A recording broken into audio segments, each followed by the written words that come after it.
too familiar scene in Houston. Rescue after rescue. This video showing the crew of a U.S. Customs and Border Protection Black Hawk helicopter rescuing 2 women trapped in floodwaters. The city of Houston says it will open 2 or maybe 3 more big shelters to help those displaced by Harvey. And boats are carrying more people out of flooded neighborhoods. New roads are flooding, and there's still a lot of concern about reservoirs holding. Reporter Jason Allen from our sister station in Dallas is in Mission Bend, west of Houston tonight.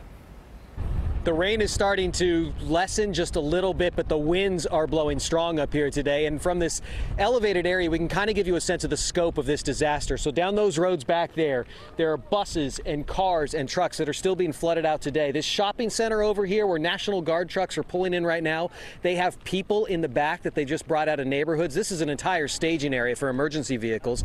Down this other street further to the right, there have been boat rescues down that way all day long. And all of this is happening right below these levee walls that are holding back all of the water that is filling up this reservoir here. Now, because there is so much flooding in this area already, people have been trying to get out before any spillover from the reservoir could possibly make it worse. The biggest concern is in areas where the water flowing in just has no place to go because it's so full, and so it just backs up. But seeing it this full, this has the attention of people who are living below the dams as well.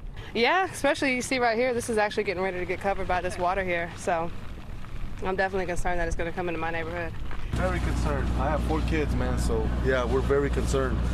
Now, there is also water that is being released out of this reservoir right now, so that is causing more flooding potentially downstream. You can also see there are roads that run through these areas, so getting in and out of the city right now is almost impossible, and some of those roads will likely be impassable for months.